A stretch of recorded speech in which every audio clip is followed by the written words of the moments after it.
그저께 지금 LA에서 묘한 모임이 있었어요. 민주평통 전현직 멤버로 구성되어 있는 사람들인데 거기에 중앙일보, 내가 이름은 밝히지 않을게요. 어떤 기자가 와서 트럼프와 이재명이 이재명 대통령이 그러면서 회담에 성공적 어떤 거 하고 발표를 했어요. 다 모두 끄떡다는 거 가만히 듣고 앉았어요. 딱 끝나자마자 제가 감을 찔렀어요. 좀 양심적인 사람이 됩시다. 진실한 사람이 됩시다. 정직합시다. 도대체 이재명이 어떤 놈이냐네 그랬어요. 어떤 놈이냐. 자기는 막 올렸는데 어떤 놈이냐. 국가 이익 전혀 관계없어. 트럼프 옆에 앉은 것만 하는 것마다 대서특필해가지고 언론사들을 막 갖다 치켜 올려가지고 성공이 되면 나팔 불고 있어. 그런 짓 좀 하지 마. 그랬어요. 같이 사진 찍는데 그 사람이 빠져있어요. 같이 목 찍고 내가 이렇게만 말했어요. 정말 한심스럽습니다. 공화당 반드시 승리해야 돼. 저도 의원이지만은 트럼프 대통령 보내주셔서 반지를 붙였지만 오늘 우리는 정말 트럼프 대통령을 심어준 하나님, 대통령으로 세워준 하나님께 큰 영광의 박수를 드립니다. 오늘 두 분 스피치 너무너무 감사합니다. 예, 우리에게 새로운 한라산처럼 이렇게 기운을 불어내어 주셨습니다. 참 고맙습니다. 제가 입을 열면 좀 목사기 때문에 길어지기 때문에 제가 신문사 그냥 기고문을 5분 스피치 그냥 읽으면 드릴게요. 그리고 기획교육입니다. 여러 가지 각 신문사에는 건국절을 아는가 그런 면으로 썼어요. 광복절이 과연 광복절이 옳은 말인가? 아닙니다. 그걸 지금 제가 간략하게 소개를 할게요. 제가 이승만 건국 대통령 기념사업회 회장이고 미주 한인군목회 회장 육군 중령 출신입니다. 그래서 그렇게 제가 배경을 쓰고 미완성 광복절 그렇게 기고를 했기 때문에 아마 많이 보신 줄로 압니다.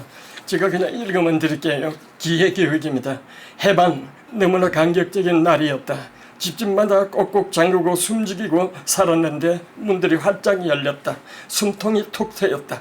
어디에 숨었다가 뛰쳐나왔는지 순식간에 태극기 물결로 춤을 추고 있었다. 만세를 외치며 도도하게 흐르는 무리들의 맹꽁무니에 붙어 동네 꼬마병정들이 행군했다. 흥겹고 즐거웠다. 제가 그때입니다. 세월의 빠른 질주 속에 80년이라는 기록의 칼렌다는 멈춤을 잊은 채 지나갔다. 이영만리 여기 이민생활에서도 해마다 8월로만 되면 한인이라고 딱 우리 집뿐인데 태극기를 높이 개양한다. 평생 군인 고급 장교인 나는 차렷 자세로 거수경례를 한다. 애국가는 사절까지 부른다. 순국성열과 호국 영령들에 대한 희생을 놀랍게도 고마워하면서 경건한 마음으로 묵념을 한다. 묵념은 기도로 변한다. 노병인 나의 눈에는 눈물이 고인다. 그 옛날 꼬마 병정놀이 때 생각을 훨씬 높은 경지에서 조국 대한민국에 대한 가슴속에 애국심이란 불꽃이 타오른다. 해방은 우리만의 단독 축제가 아니다. 온 천하를 집어삼키며 발광을 하던 태양신을 섬기며 백전백승 승승장구 그 기세가 히로시마 나가사키 원자탄 유황불 심판을 받자 일본 천황은 무조건 항복을 선언했다. 연합군의 승리였다. 이스라엘, 필리핀, 미얀마, 싱가포르, 말레이시아, 인도네시아 등 20여 개국이 동시에 우리나라와 더불어 해방됐다. 천인공날 일본의 만행한 막을 내렸다. 광복절 그래 좋다. 광복절이었으면 얼마나 좋겠는가. 해방은 만말이다. 그러나 광복은 다른 말이다. 한반도는 국토와 국민이 두동강이 났기 때문이다. 북쪽 땅은 공산당이 남쪽은 자유민주주의의 비극적인 분단 현실에 처했다. 북한은 국가가 아니다. 헌법상으로 미수복 지역이다. 유엔의 기대대로 대한민국만이 합법적인 국가다. 자유민주주의로 국토만 민족도 하나가 되어야 강국이라고 볼 수 있다. 저 동토의 땅 하나님을 거역하고 자유도 인권도 없는 북조선 인민공화국이 파멸되고 자유민주주의로 통일이 될 때야말로 진정한 의미로 강복절에 우렁찬 노래가 울려 퍼질 것이다. 다시 해방 당시로 되돌아갈 가보고 싶다.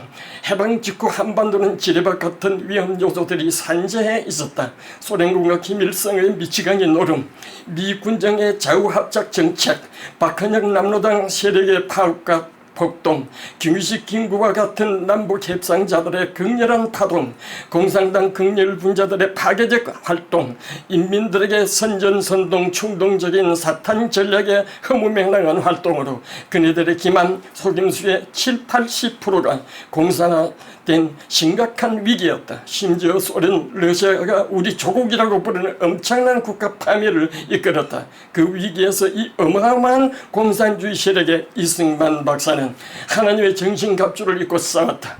언제든지 어디서든지 건설자와 파괴자는 협동할 수 없다. 공산주의자들은 호열자, 콜레라와 같아 인간은 호열자와 함께 살 수 없다고 외쳤다. 이승만의 목숨을 건 피와의 투쟁과 전능하신 하나님께 전적으로 의지하며 부르짖는 예전한 기도는 그 많고 많은 사탄 공산주의자들을 돌파하고 기독교 입국론의 성경적 토대 위에 신앙 대국 자유민주 대한민국을 건국했다. 하나님이 보호하소 우리나라 만세.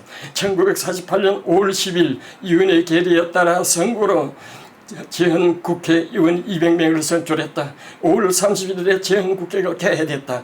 이 역사적인 첫 번째 회의에서 이승만 의장은 회의 순서에는 없지만 의장 직권으로 정치 1번지라 부르는 종로구 국회의원 이윤은 목사에게 개회기도를 부탁했다. 의원들은 전원이 일어섰다. 장장 30분의 기도에 아멘으로 화답했다. 국가와 민족을 온전히 살아계신 하나님께 맡기는 신앙 대국으로서의 역사적인 큰 걸음은 그렇게 시작됐다. 봉건사회에서 현대사회로 왕이 주인이던 나라를 백성이 주인인 자유민주주의 나라로 대한민국은 세계 속의 대국으로 우뚝 섰다. 6.25 동족 상징의 시련, 온갖 소용돌이 속에서도 이를 극복하며 세계를 경악시키는 선진국으로 돌진해 왔다.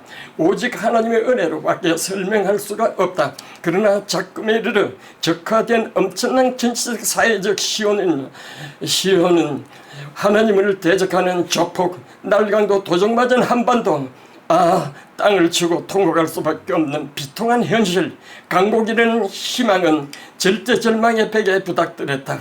해방 직후보다 더 극심한 비극적인 현실, 그러나 우리 하나님의 백성들이 먼저 통에 자복하고 목숨을 담보로 부르짖고 기도하면 하나님은 분명히 응답의 기쁨과 진정한 복음 통일로 세계를 놀려갈 새 역사를 일으켜 주실 것을 믿는다. 다만 하나님의 시간과 사람의 시간이 다르기 때문에 인내를 가지고 하나님의 결정적인 회복 카이로스 시간 개념의 강복절을 대망하자. 하나님의 주권 역사는 신속하게 일어날 것이다. 할렐루야. 여호와 니시. 감사합니다.